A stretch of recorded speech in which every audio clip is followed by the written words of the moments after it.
Bonsoir, docteur. Hello, c'est Allô, parfait, on se voit. Top. Tu m'entends? ton son n'émet pas du tout. Je ne sais pas si tu n'as pas autorisé le son. Ah, mince. Tu es en vidéo, mais je ne t'entends pas du tout. Je Alors, attends. pense que c'est lorsque je t'invite, on te propose de rejoindre en audio et vidéo, que tu dois accepter audio et vidéo et non vidéo seulement. Donc là, je Ok, vais bah te attends. jeter, je vais te Ok, rajouter. je refais, oui. Et qu'est-ce que je fais?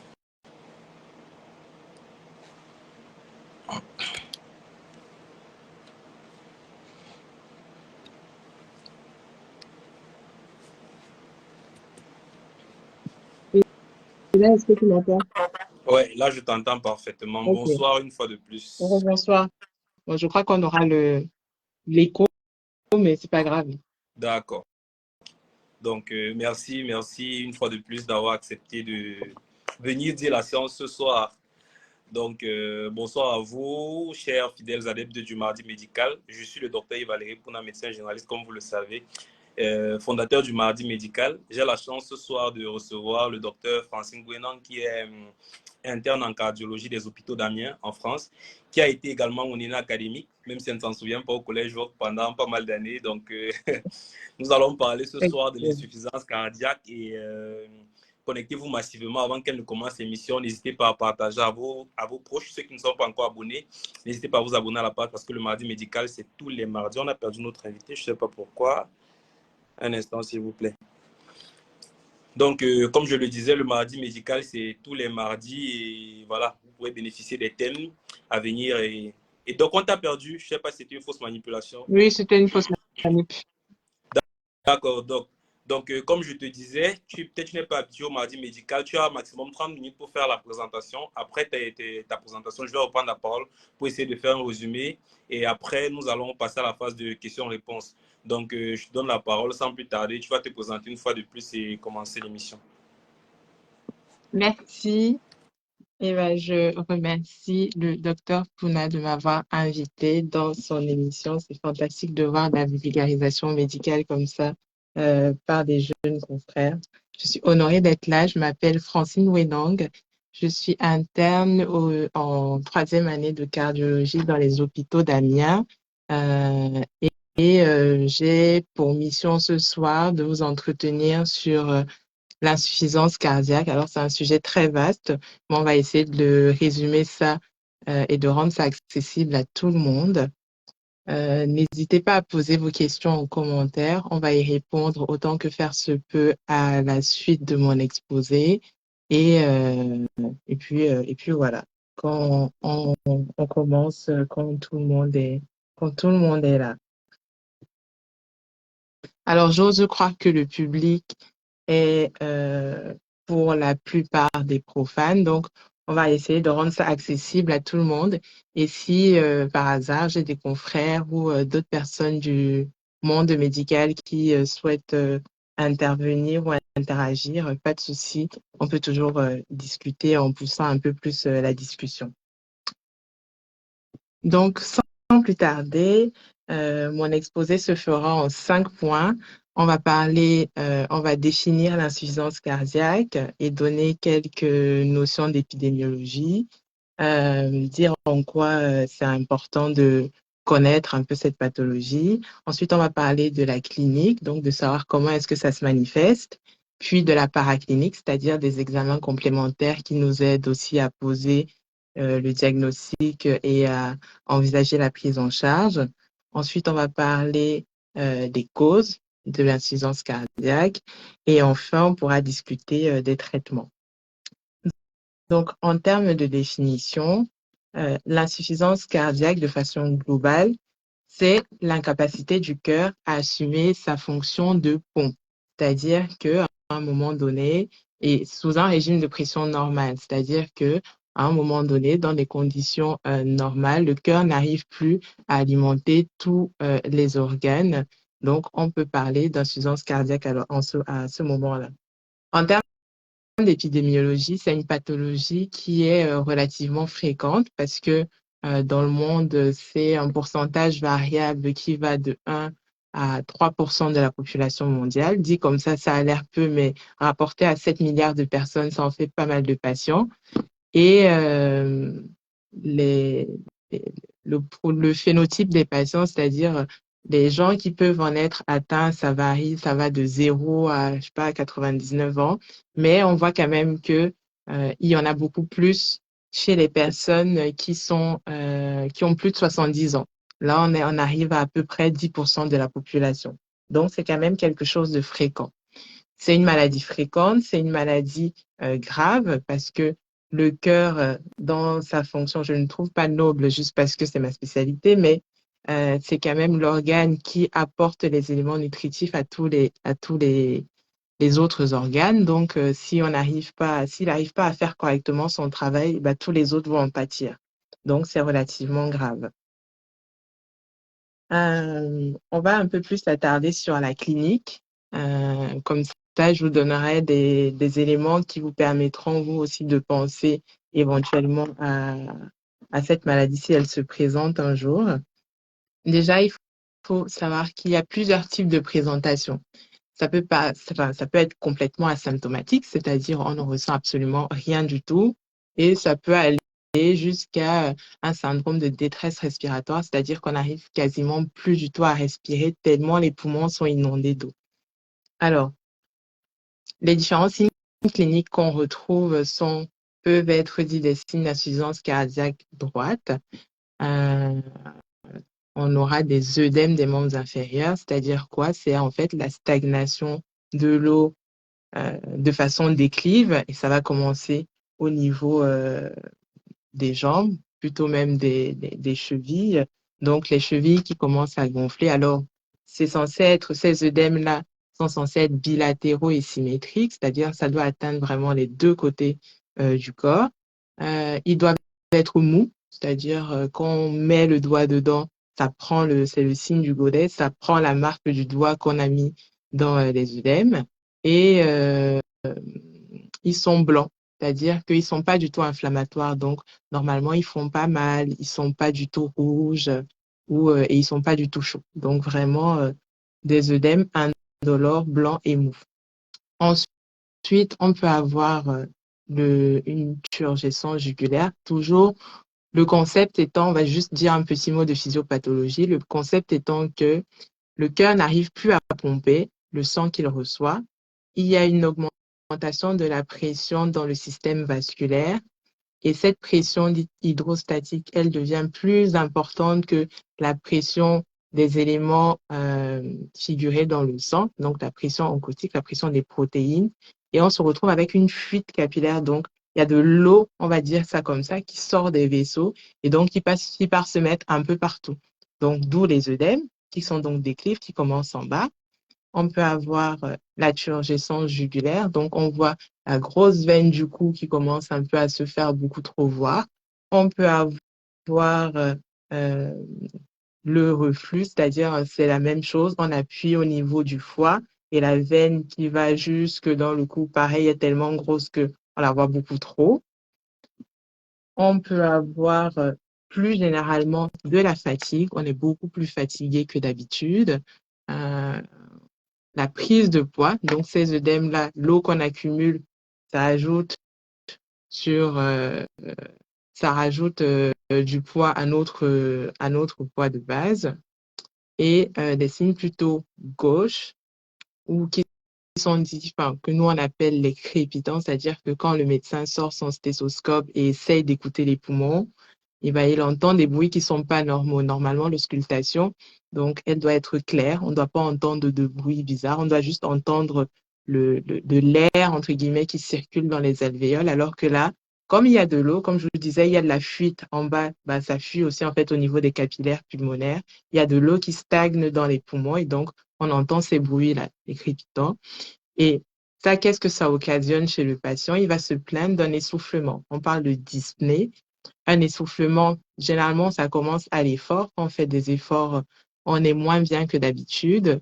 Et plus la maladie évolue, plus l'essoufflement peut se faire ressentir même au repos. Certains patients, c'est un essoufflement qui apparaît la nuit. Ils n'arrivent pas à dormir à plat. ils ont besoin soit de rajouter des oreillers, on appelle ça une orthopnée, soit ils disent carrément qu'ils ont besoin de dormir assis. Ça, c'est pas normal aussi, parce qu'effectivement, s'ils sont à plat, vous vous rendez bien compte que les poumons sont complètement noyés. Donc, il faudrait qu'ils restent debout, comme ça, l'eau reste vers les alvéoles qui sont en bas et ils se ventilent seulement par ceux qui sont en haut. Grossièrement, c'est à peu près ça. Il peut y avoir de la toux et ensuite, on peut rechercher d'autres signes associés. Est-ce que on va interroger maintenant correctement le patient pour déjà essayer de s'orienter vers une ou une autre, une étiologie ou une autre? Est-ce que le patient a mal dans la poitrine? Est-ce que ça peut être un signe, par exemple, d'angor, c'est-à-dire une souffrance liée aux artères du cœur? Est-ce qu'il a des palpitations? Donc, est-ce qu'il ressent le cœur s'emballer? Et donc, ça peut être évocateur de troubles du rythme. Toujours à l'auscultation, on va rechercher un souffle au niveau du cœur. Est-ce que là, ce sont les valves qui sont plutôt malades? Et après, on fait un examen un peu plus général. Est-ce que le patient a des diarrhées? Est-ce qu'il a des sueurs, des choses qui nous orienteraient vers une pathologie thyroïdienne? Bref, on se met à faire un examen général pour essayer de s'orienter pas seulement sur le diagnostic même d'insuffisance cardiaque, mais pour aller plus loin sur la cause de cette insuffisance cardiaque. Ça, ce sont pour les signes cliniques d'une pathologie, enfin, de la pathologie quand elle est stable, quand elle est décompensée aussi, quand elle a encore plus, je vous parlais tout à l'heure de détresse respiratoire, c'est-à-dire qu'on en arrive à un stade où on a besoin d'avoir de l'oxygène, on est tellement étouffé que euh, on a absolument besoin, par exemple, de mettre des médicaments rapidement, sinon on peut passer dans un état de choc. Et donc là, vous comprenez que la prise en charge doit être très, très rapide. En tout cas, grossièrement, un essoufflement brutal, c'est pas normal. Au point où on a besoin d'avoir de l'oxygène, c'est pas normal. Alors, un patient qui arrive dans cet état-là, on peut commencer à faire des examens dits paracliniques. Donc, c'est l'ensemble des bilans qu'on va vous demander de faire si vous arrivez à l'hôpital pour ce type de tableau, pour un essoufflement. On peut s'aider de quoi, par exemple, une prise de sang. La prise de sang où on va regarder, s'il y a un marqueur qui est dit qui s'appelle le BNP. C'est un marqueur qui nous permet de savoir si effectivement c'est évocateur d'une insuffisance cardiaque, l'essoufflement que le patient présente. On va aller faire une numération de la formule sanguine pour rechercher une anémie, pour rechercher des signes d'infection. On va doser la CRP, qui est un marqueur d'inflammation, toujours pour rechercher éventuellement une infection. On va faire le ionogramme sanguin pour voir non seulement éventuellement une cause, par exemple un taux de calcium un peu trop bas, ou alors les conséquences de cette insuffisance cardiaque, peut-être une insuffisance rénale, une hypercalémie qui est trop de potassium dans le sang, ou alors une hyponatrémie, pas assez de sodium dans les cellules, ce qui permet toujours d'affirmer, en tout cas d'orienter le diagnostic vers une insuffisance cardiaque. Parce qu'effectivement, quelqu'un qui est essoufflé, ça peut être tout et n'importe quoi. C'est pas forcément une insuffisance cardiaque, donc on a besoin quand même d'éléments en faveur pour se dire oui, là, ça ressemble plus à une insuffisance cardiaque. Donc la prise de sang, plus loin, quand on voudra chercher la cause, on pourra doser par exemple la TSH, le marqueur de la thyroïde, pour aller voir si elle est la cause. On pourra regarder le fer faire un bilan martial, donc la ferritine et tout ce qui va avec. Ça, c'est un bilan de comorbidité pour voir aussi si c'est quelque chose qui pourrait être décompensé et qui serait quelque chose à traiter pour améliorer le traitement de cette insuffisance cardiaque. On pourra doser la troponine. La troponine, c'est un marqueur de souffrance myocardique. Quand elle est élevée, ça oriente plutôt vers une origine ischémique. Donc, c'est-à-dire, est-ce que ce ne seraient pas les artères du cœur qui seraient en lien avec cette insuffisance cardiaque? Donc, autant d'éléments qui nous permettent non seulement de faire le diagnostic positifs de la maladie, les BNP par exemple, mais aussi le diagnostic étiologique avec les troponines, les troubles bioniques, et après des marqueurs pronostiques avec les éléments évocateurs d'insuffisance rénale. Et donc, on fait tout ça pour progresser dans notre démarche diagnostique. Ensuite, le médecin peut vous demander de faire, par exemple, une radiographie du thorax pour voir si les crépitants qu'il entendait sont éventuellement liés à cette surcharge pulmonaire, donc c'est-à-dire de l'eau dans les poumons. Donc, à la radiographie, on va voir si on a des marques, enfin, on a des comblements dans les alvéoles des deux côtés pour faire la différence, par exemple, entre une infection, une pneumopathie, où ce sera que d'un côté, ce sera très localisé, versus une poussée d'insuffisance cardiaque, où là, ce sera des deux côtés. À la radiographie du thorax, on peut aussi voir le cœur qui est gros. Bon, bah, ça, c'est évocateur d'une cardiomyopathie dilatée, c'est-à-dire qu'on est déjà sur quelque chose, une maladie qui a évolué. On peut aussi voir une infection parce que les infections font décompenser les insuffisances cardiaques. Donc, on peut avoir les deux. Autant d'éléments qui nous permettent, comme je vous ai dit, de progresser dans notre démarche diagnostique. Donc, la radiographie du thorax est très intéressante à la phase initiale d'une poussée d'insuffisance cardiaque. Ensuite, l'examen phare pour nous, les cardiologues, c'est l'échographie du cœur. Alors, c'est génial parce qu'on regarde non seulement comment le cœur il se contracte, mais ensuite, on peut commencer à faire un diagnostic aussi étiologique, c'est-à-dire de la cause. Il faut savoir que le cœur, c'est comme une maison. Il y a la plomberie, il y a l'électricité, il y a les portes. La plomberie, ce sont les artères du cœur. Donc, si les artères du cœur sont malades, eh ben, le cœur peut en souffrir. Les valves sont comme les portes. Si les portes, elles sont pas étanches, c'est-à-dire elles fuient, ça, pareil, ça peut faire décompenser le cœur. Si elles sont très encombrées, c'est-à-dire elles commencent à être remplies de calcium, comme la valve aortique, elle peut être le siège d'un rétrécissement aortique ou la valve mitrale d'un rétrécissement mitral. Bref, si ces valves-là sont trop encombrées, eh ben, pareil, ça peut faire décompenser un cœur. Et enfin, le système électrique du cœur, pareil, peut être dysfonctionnel. Normalement, on est censé battre, on va dire, entre 60 et 100 battements par minute. Si on est trop rapide ou si on est trop lent, ça ne va pas.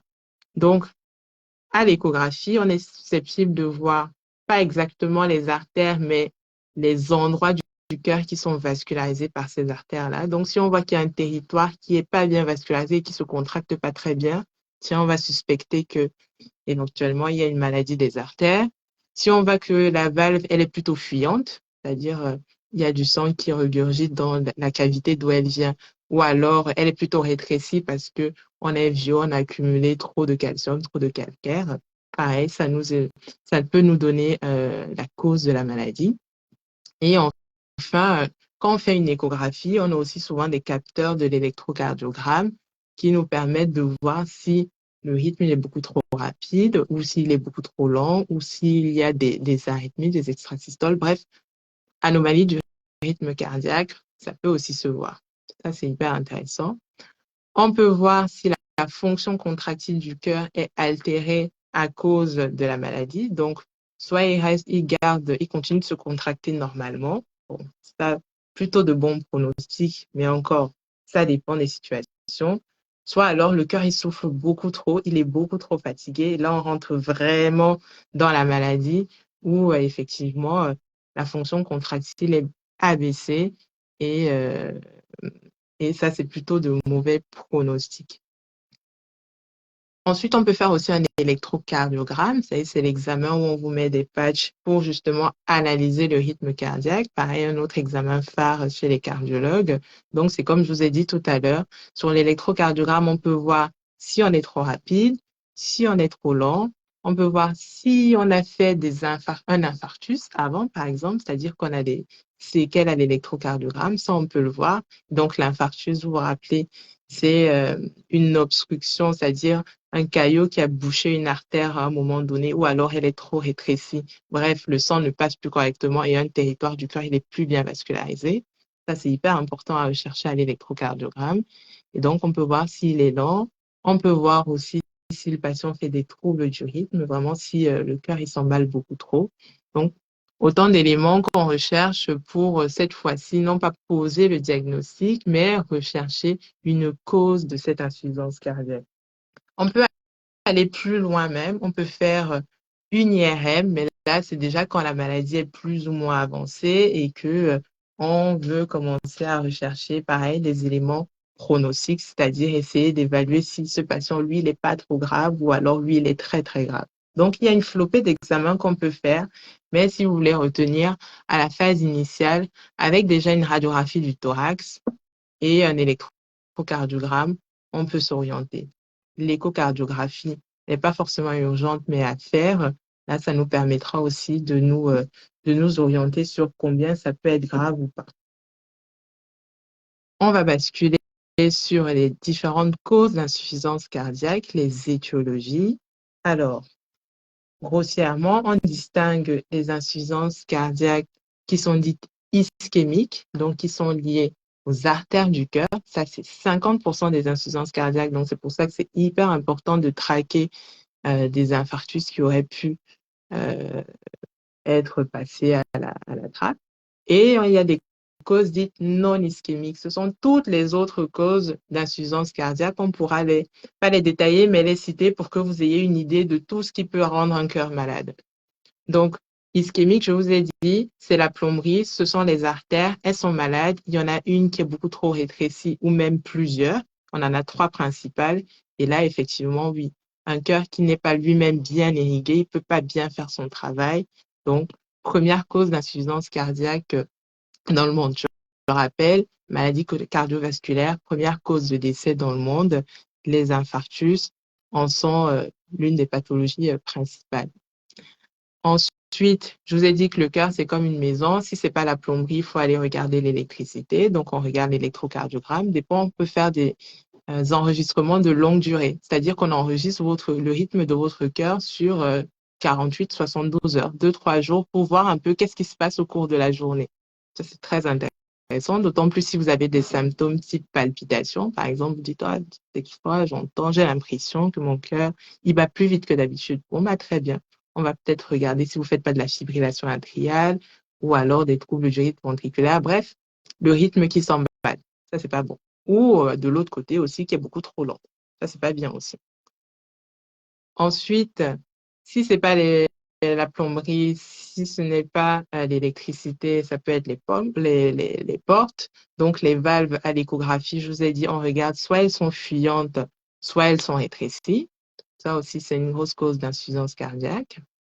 Quand on sort du cœur, enfin, on sort des grosses pathologies cardiaques, on peut rentrer dans des choses qui sont un peu moins fréquentes et toxiques. L'alcool, j'insiste, c'est une des deuxièmes causes de cardiopathie dilatée, c'est-à-dire d'éléments qui font qu'un cœur commence à grossir. On peut avoir des troubles de la thyroïde, on peut avoir trop de fer dans le sang, l'hémochromatose, par exemple, c'est pas bon. On peut avoir des pathologies infectieuses qui sont là plutôt chroniques et qui peuvent justement altérer la fonction cardiaque. On peut avoir d'autres troubles métaboliques, le diabète, l'hypocalcémie, enfin, autant d'éléments de troubles métaboliques qui peuvent être des causes d'insuffisance cardiaque. Et puis, il y a des choses beaucoup plus rares, mais qui existent, par exemple, des pathologies génétiques. Là, c'est quand on a déjà d'autres personnes dans la famille qui auraient fait à peu près les mêmes symptômes, des morts subites, des choses qui sont pas, enfin, des choses qui sont plutôt inhabituelles. Mourir à 35 ans, on ne sait pas pourquoi, on sait juste que son cœur s'est arrêté. Ça peut être évocateur de maladies génétiques. Et ça, quand on n'a rien trouvé dans le bilan initial, on commence à y penser et on peut faire des tests génétiques qui permettent de poser le diagnostic. Donc, en termes de cause d'insuffisance cardiaque, il y a un florilège d'éléments qu'on peut rechercher. S'il faut retenir les principales, les artères du cœur, donc l'ischémie, les valves, l'électricité et ensuite tout ce qui est toxique, métabolique, les pathologies génétiques et, et ensuite des choses beaucoup plus rares. Pour ce qui est du traitement, ça c'est une grosse partie aussi du champ d'étude de l'insuffisance cardiaque. On va dire qu'à la phase initiale, on va distinguer le traitement de la phase initiale, c'est-à-dire le moment où vous arrivez à l'hôpital et vous êtes vraiment pas bien, et ensuite de plutôt la maladie qui est stable, où on sait déjà que le cœur est malade, mais la maladie est plutôt contrôlée, mais on doit avoir un traitement à vie qui permet de continuer à stabiliser les choses. Donc, à la phase initiale, on utilise des médicaments qui sont dits diurétiques, c'est-à-dire quoi? Lui permettre d'éliminer l'eau qui s'est accumulée. Je vous ai dit que ça s'accumule dans les membres inférieurs, dans les poumons, dans d'autres cavités. Et donc, ces diurétiques, ils agissent au niveau du rein. Et vous savez que le rein, c'est l'organe qui permet de filtrer le sang. Et donc, avec les diurétiques, on accélère à peu près ce processus-là et on élimine l'eau. On peut avoir besoin d'oxygène, parce que je vous ai dit qu'on a du mal à respirer parce qu'il y a de l'eau qui s'est accumulée dans les poumons, donc on peut avoir besoin d'oxygène. Je vous ai dit que c'était dû à une élévation de la pression hydrostatique au niveau, enfin, dans les vaisseaux. Donc, pour faire diminuer cette pression, on peut utiliser des médicaments qu'on appelle des dérivés nitrés. Bon, ça rentre déjà dans les choses un peu plus complexes, mais bon, en gros, des médicaments qui vont faire diminuer la tension. Et ensuite, il faut penser à toutes les choses autour de l'insuffisance cardiaque, ce qu'on appelle les comorbidités.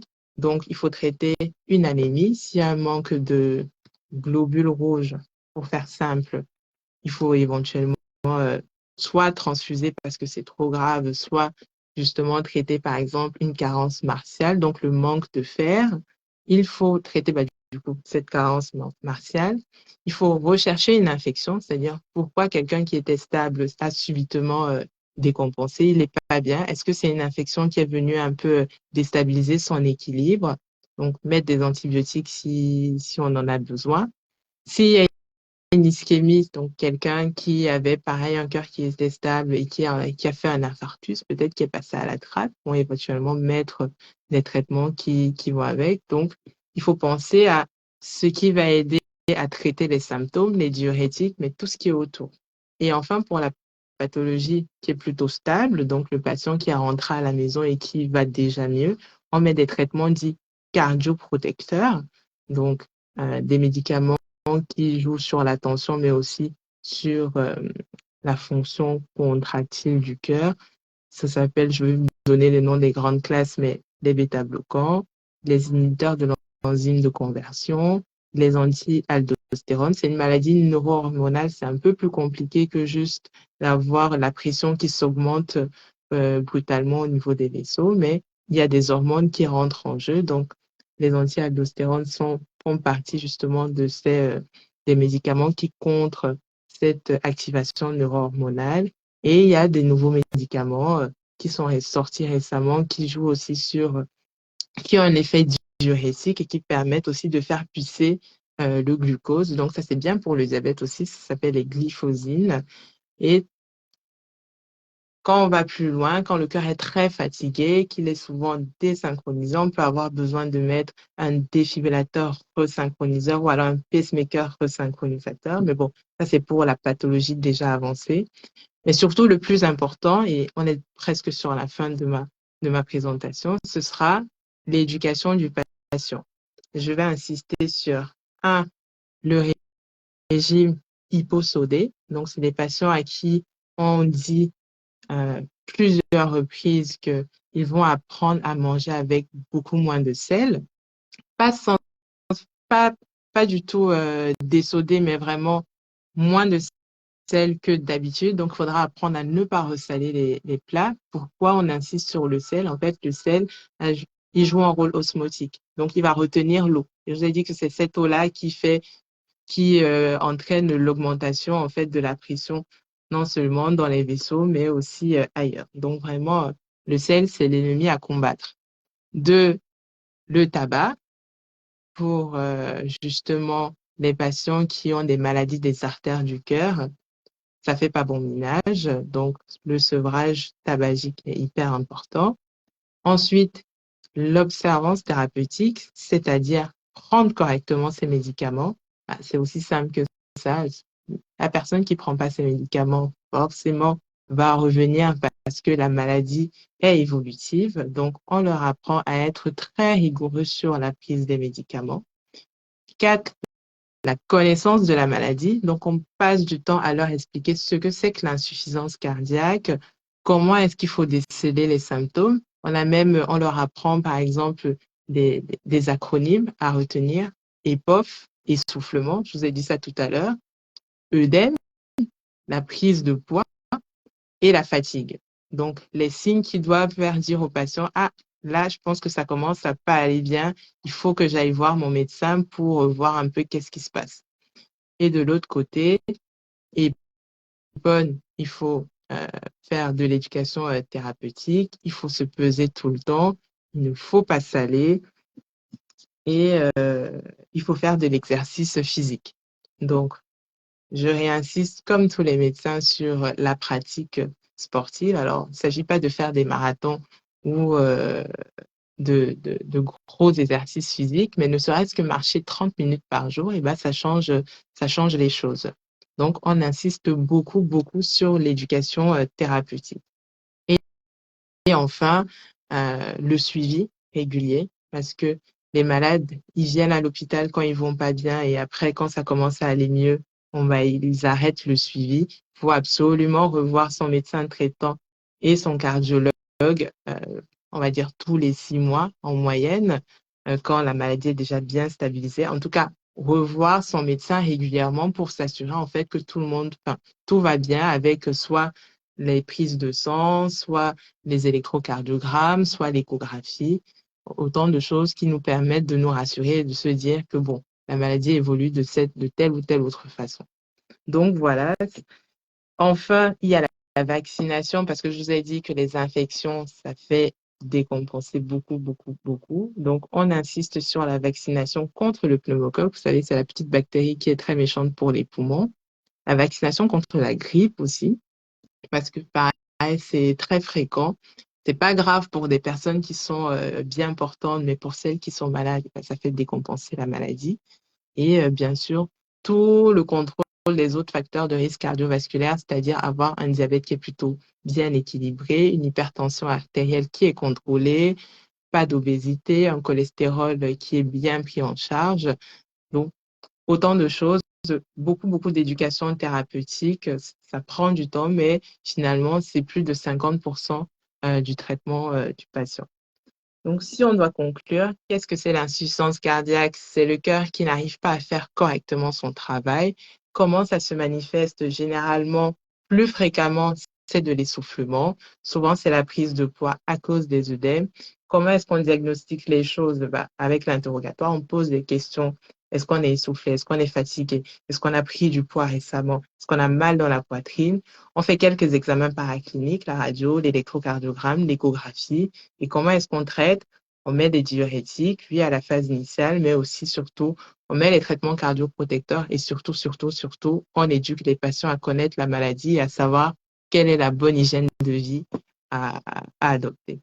Je vous remercie. Si vous avez des questions, c'est maintenant. Merci, docteur, pour ta présentation qui était assez limpide. Je pense que le public a été satisfait. J'ai eu quelques réactions en commentaire.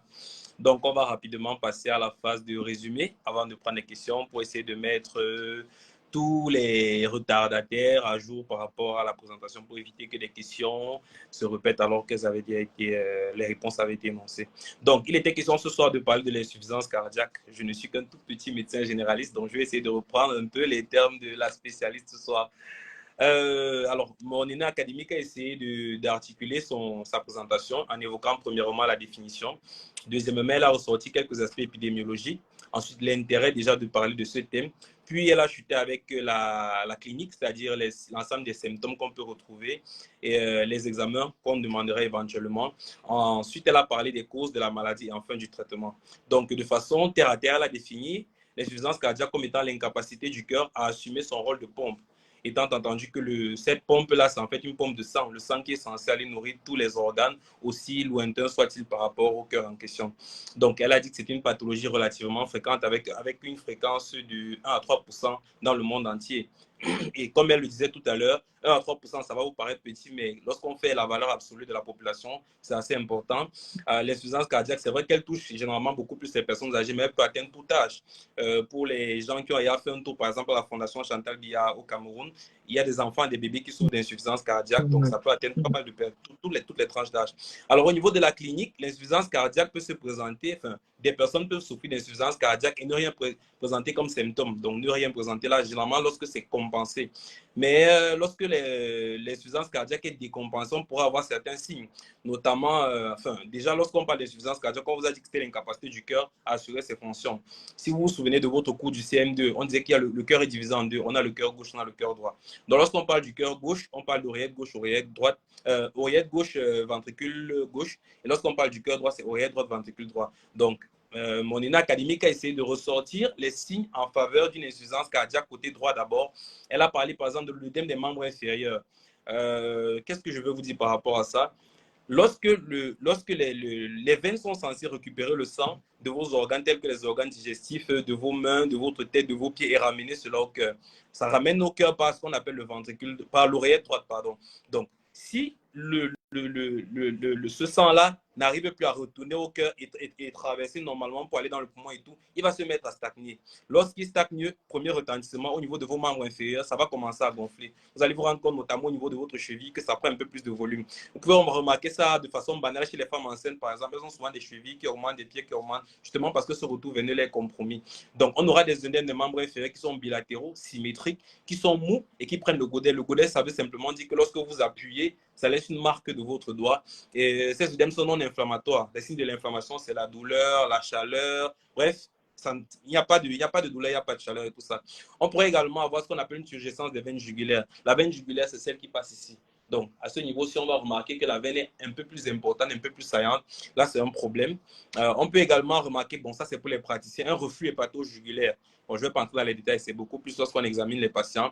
Une prise de poids, parce que justement, il y a cette rétention d'eau là. Alors, ça, c'était pour le côté droit. Au niveau du cœur gauche, généralement, on va noter premièrement une dyspnée. Alors, la dyspnée, ça veut tout simplement dire essoufflement, difficulté à respirer.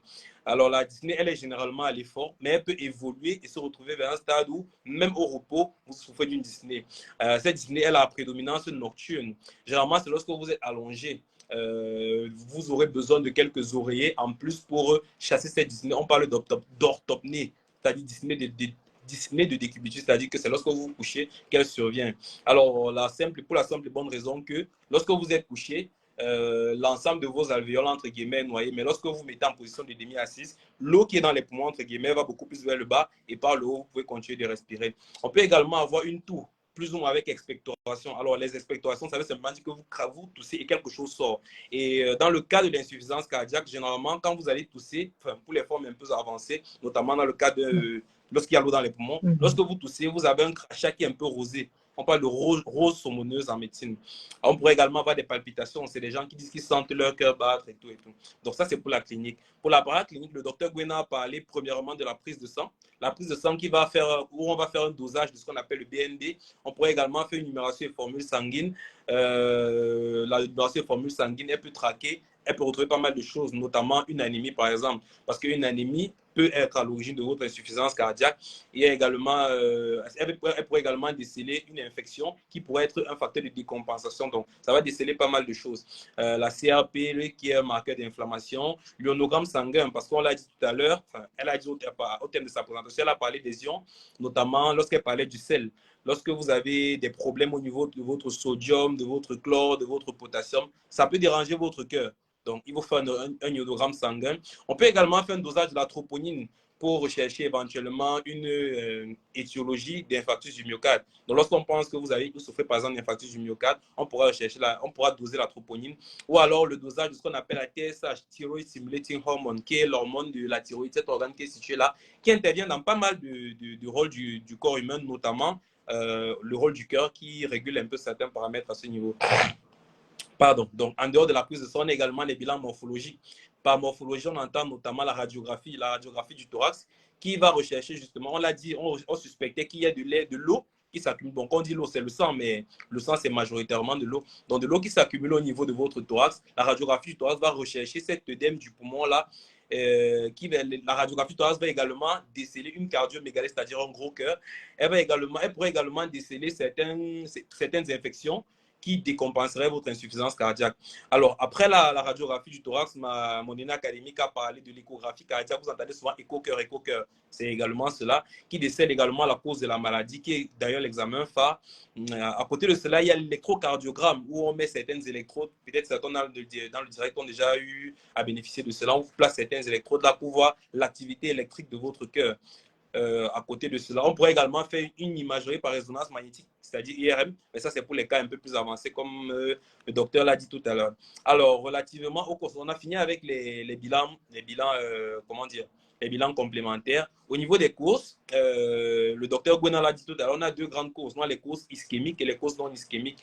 Souvenez-vous, lorsqu'on avait fait le mardi médical sur l'insuffisance cardiaque, sur la crise cardiaque qui a été présentée par le docteur Diakou Pachel, on avait dit que l'ischémie, c'était ce défaut d'irrigation. C'est-à-dire que vous êtes censé recevoir du sang, mais vous n'en recevez pas, ou alors vous en recevez en quantité insuffisante. On dit que vous êtes en ischémie. Donc, les causes ischémiques sont liées au fait que le cœur lui-même déjà n'arrive pas à recevoir assez de sang. Bonne charité commence par soi-même. Le cœur, avant d'envoyer le sang aux autres organes, il a ce qu'on appelle des artères coronaires. Coronaires parce que ça fait une forme de couronne autour de lui. Les artères coronaires qui sont censées lui donner du sang à lui-même. Donc, lorsque ces artères coronaires sont touchées, soit par des maladies telles que l'athérosclérose et tout, il peut commencer à souffrir. On parle d'ischémie. Donc, on a les causes ischémiques, on a les causes non ischémiques. Je ne vais plus entrer dans les détails. La doc a essayé de faire une image telle qu'une maison, le cœur qui était comme une maison, c'est-à-dire avec la plomberie représentée par les vaisseaux, avec les portes représentées par les valves, la valve aortique, la valve tricuspide, mitrale et tout.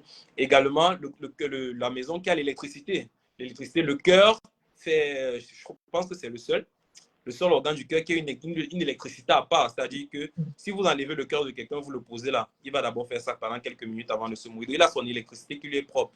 Donc, c'est un peu ça. Alors, donc comme cause, il y a les causes ischémiques, les causes non ischémiques, telles que les causes toxiques, la consommation d'alcool, plus notamment dans le contexte camerounais, les problèmes thyroïdiens, les maladies génétiques, par exemple, dans votre famille, comme la doc l'a dit tout à l'heure, si vous avez des antécédents de mort subite, on a 2-3 oncles qui sont morts à 35-40 ans, comme ça, ils n'étaient pas malades et on se demande pourquoi. Ça pourrait être une cause génétique, donc il faudrait investiguer dans ce sens-là. Alors, au niveau du traitement, notre interne a parlé tout à l'heure. En première, c'est vrai qu'elle a commencé par les mesures médicamenteuses. Moi, j'aurais préféré qu'on parle d'abord des mesures génodiététiques, mais bon, je vais sur son plan. Les diurétiques qui sont des médicaments qui simplement font pisser.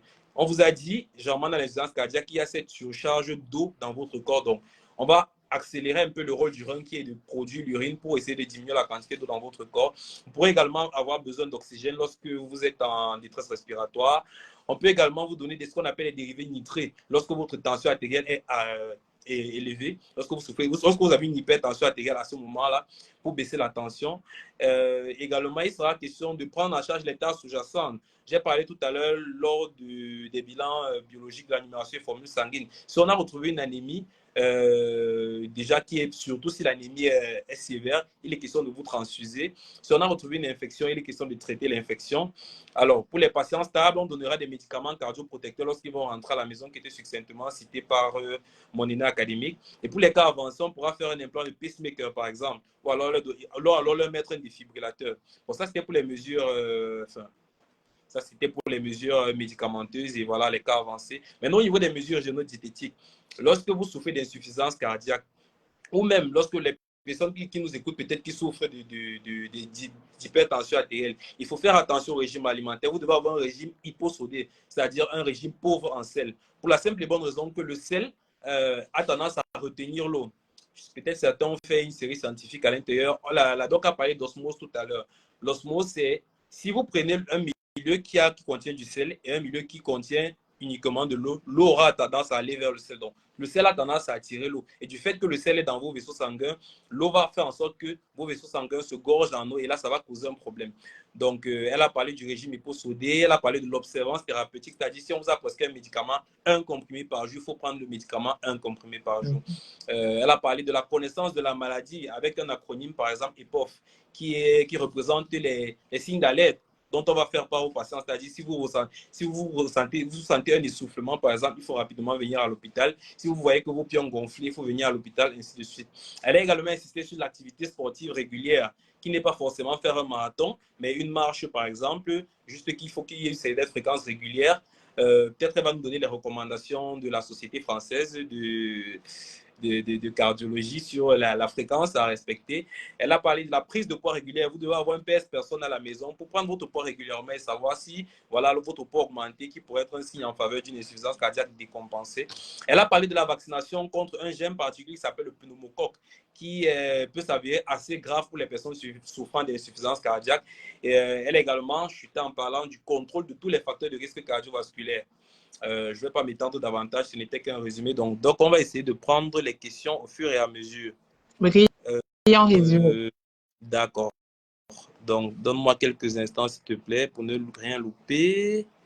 La première question nous vient de mademoiselle ou madame Nikita Mo, je cite. Signe clinique, pouvez-vous nous donner un synonyme de clinique dans ce contexte? Ah, d'accord. Est-ce que vous pouvez donner un synonyme de clinique? Ouais. D'accord. La clinique, ce sont les différents éléments qui permettent au médecin d'arriver au diagnostic.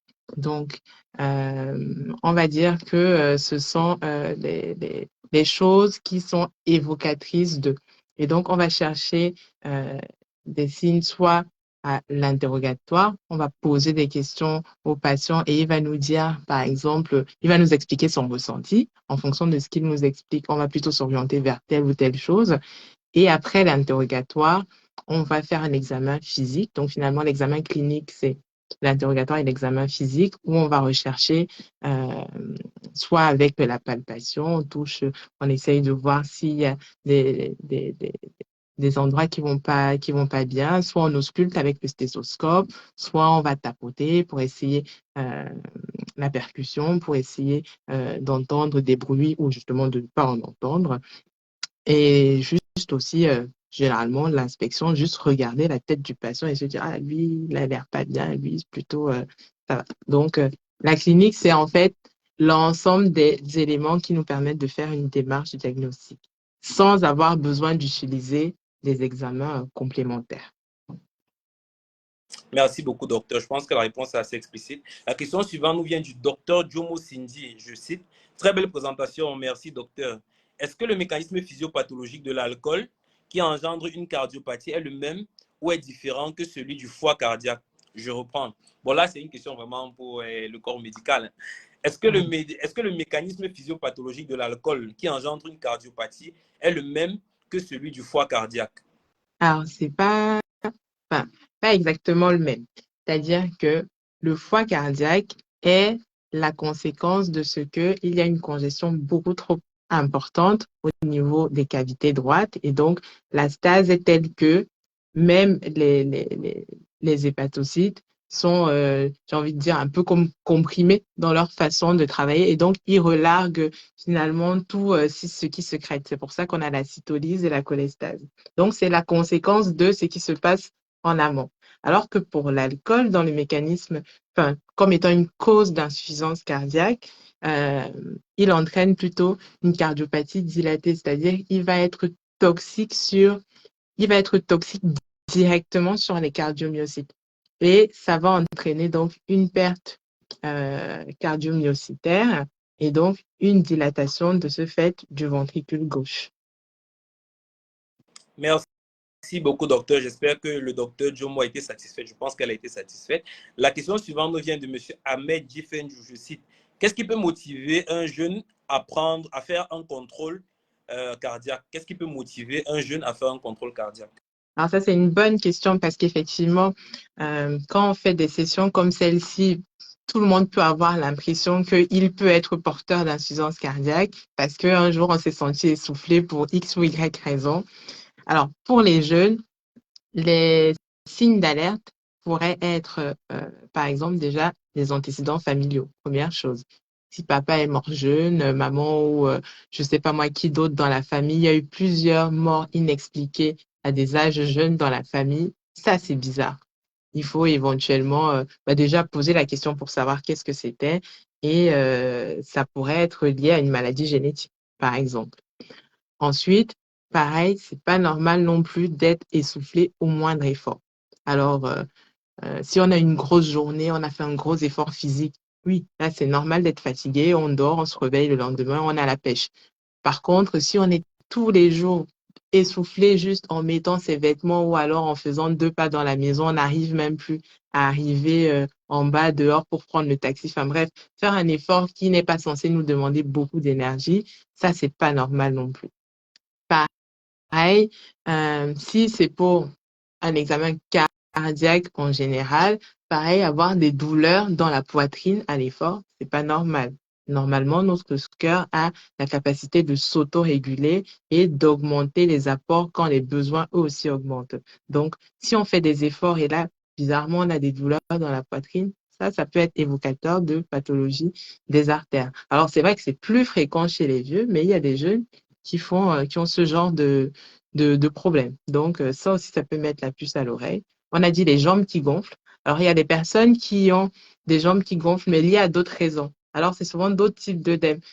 Ce sont les mêmes œdèmes blancs, mous, comme on a dit. Bon, ça c'est une chose, mais souvent, c'est plutôt vespéral, c'est-à-dire que ça apparaît le soir. Donc, on a eu une grosse journée, il a fait chaud. Bon, bah oui, là, les veines, elles sont complètement dilatées, et puis c'est pour ça que l'eau sort.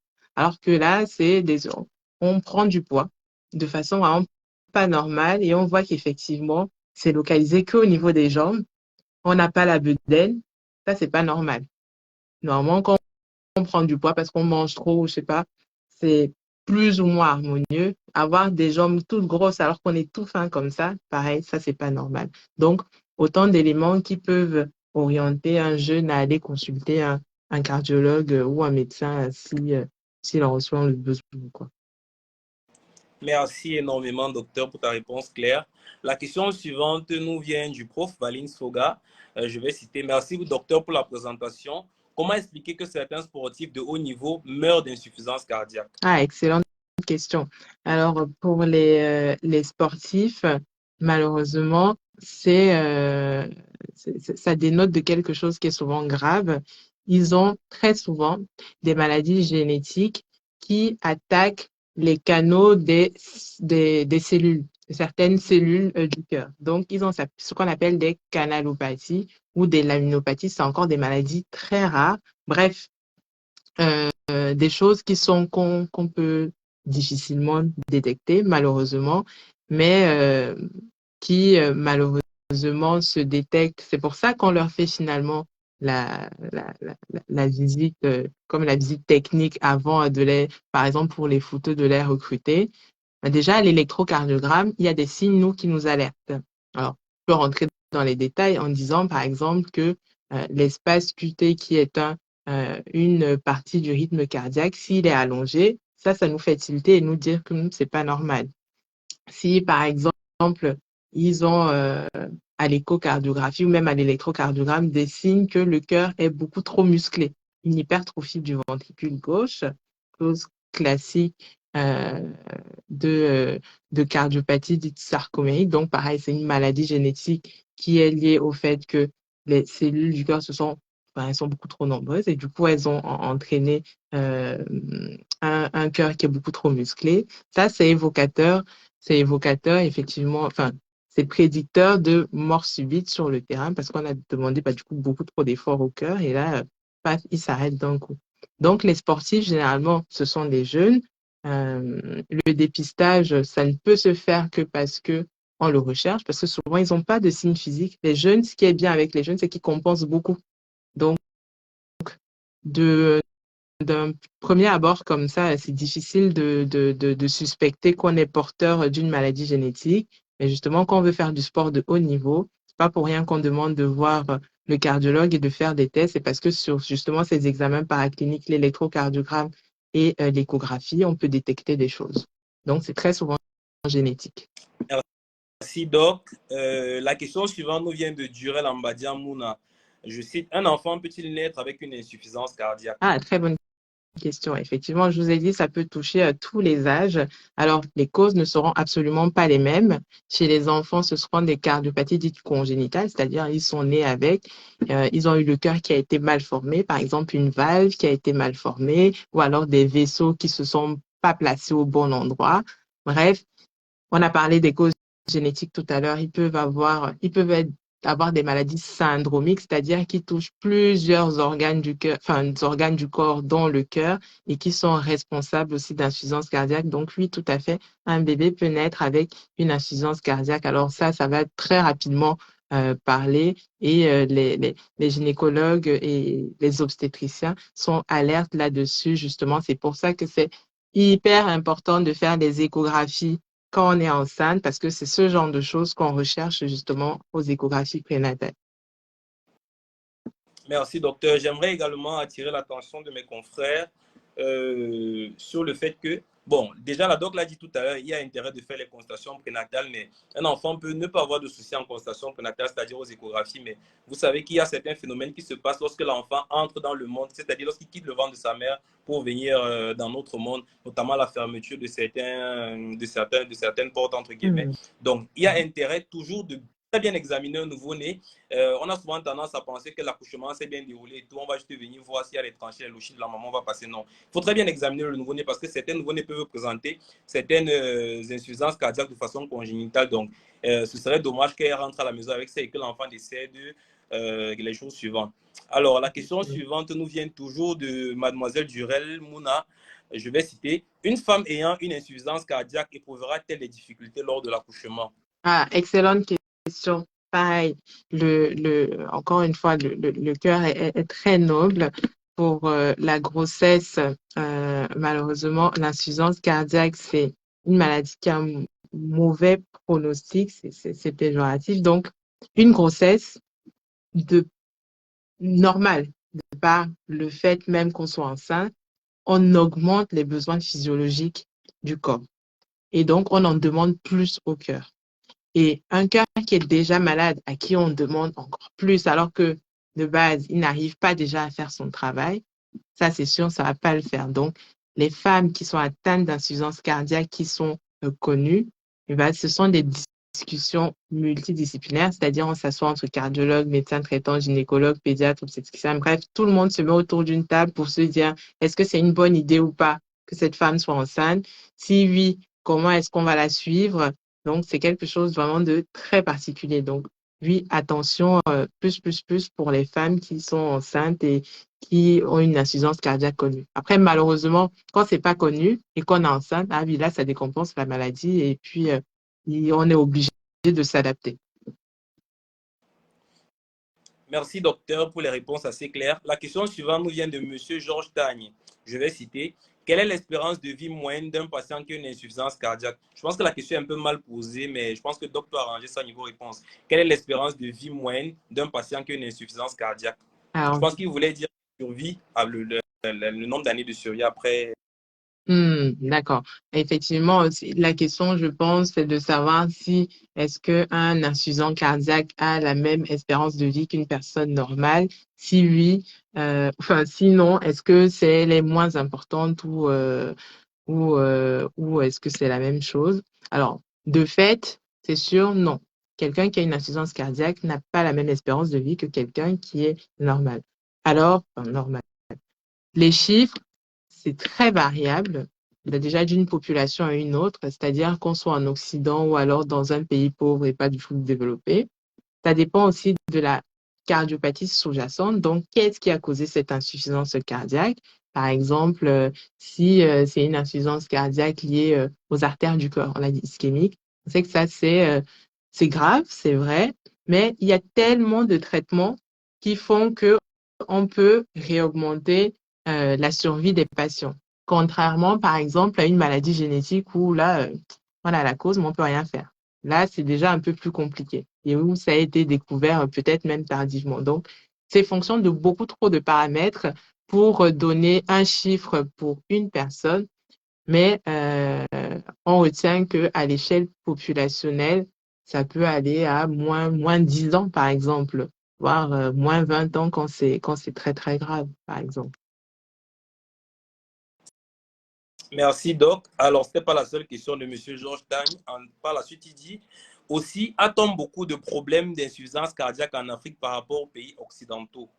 Alors, bonne question. C'est contrairement à ce qu'on peut croire, eh ben, je crois qu'on en retrouve autant, si ce n'est plus. La différence est juste que c'est juste pas diagnostiqué chez nous. En Occident, les gens vivent plus longtemps pour X et Y raisons, donc ils ont plus facilement accès au système de santé, donc on diagnostique plus et donc on peut avoir l'impression que ici c'est une maladie qui est beaucoup plus fréquente que chez nous. Chez nous, malheureusement, les gens meurent tôt, pas forcément de maladies cardiovasculaires, mais d'autres choses. Donc, ils ont sûrement des cardiopathies qui ne sont pas du tout diagnostiquées. Il y a aussi beaucoup de morts inexpliquées. Je pense que tout le monde peut rapporter un ou deux cas de quelqu'un qui est décédé dont on ne sait pas pourquoi. Les maladies cardiovasculaires, je le rappelle, c'est la première cause de mortalité dans le monde, qu'on soit en Occident ou dans les tropiques. Donc, je pense que les pathologies cardiovasculaires et dont l'insuffisance cardiaque, qui, elle, englobe finalement, je vous ai dit le nombre d'étiologies de l'insuffisance cardiaque, qui englobe beaucoup de choses. Je pense que c'est très répandu chez nous et c'est juste que c'est sous-diagnostiqué. Merci beaucoup, Doc. Alors, les questions suivantes nous viennent de M. Ludovic, dit, je vais citer, merci pour vos présentations de qualité, cher docteur. S'il vous plaît, l'alcool n'a-t-il que des effets négatifs sur le cœur? Première question. Et, alors, en médecine, on dit jamais, jamais toujours. Donc, je ne peux pas affirmer de façon péremptoire que l'alcool, c'est absolument mauvais pour le cœur. Parce que il y a des études qui montrent, par exemple, que un verre de vin par jour, 5 fois par semaine, et ben, ça fait pas de mal. Au contraire, il y a Après, c'est des études épidémiologiques, donc à prendre avec des pincettes, mais qui disent que oui, ces gens-là peut-être vivent plus ou mieux que ceux qui n'en prennent pas du tout. Mais bon, encore une fois, c'est épidémiologique, donc bon, on prend ça avec des pincettes. Mais à choisir, vaut mieux ne pas en boire. Mais je ne serais même pas de ceux qui disent qu'il ne faut pas en boire, parce que pas juste parce que moi-même j'aime bien, mais parce que c'est difficile d'interdire les choses aux gens. Mais en toute chose, il faut savoir mesure garder. Donc, c'est pas que ça n'a que des effets toxiques, mais comme ça a un facteur addictif très important, malheureusement, on ne peut pas conseiller à quelqu'un d'en consommer, même surtout si on sent qu'il y a une susceptibilité, même un peu. Merci, docteur. Je ne vois pas de questions par la suite. Je pense que c'était la dernière. Je pense, sauf si j'ai sauté la question de quelqu'un. Mais déjà, j'aimerais dire à tous ceux qui sont dans le direct et ceux qui vont se connecter en retard que vous pouvez poser des questions ultérieurement et Dr Brune et moi nous serons notifiés et nous apporterons des réponses par écrit. Donc je vais te Avec passer la parole pour le mot et on va conclure, on va fermer le direct. Sans être très longue, l'insuffisance cardiaque, c'est un domaine de la cardiologie qui est très vaste, qui englobe beaucoup de maladies cardiaques et même extra-cardiaques. C'est grave, c'est fréquent. Donc, le dépistage, c'est-à-dire le rechercher, c'est très important. S'il fallait retenir, s'il faut retenir des choses pour la population générale, c'est être attentif aux signes. Vous avez dit l'essoufflement pour le moindre effort, c'est pas du tout normal. La prise de poids, c'est pas du tout normal. Mais c'est surtout, je réinsiste comme tout le monde sur l'hygiène de vie. Le tabac, c'est pas du tout bon. L'alcool en excès, c'est pas du tout bon.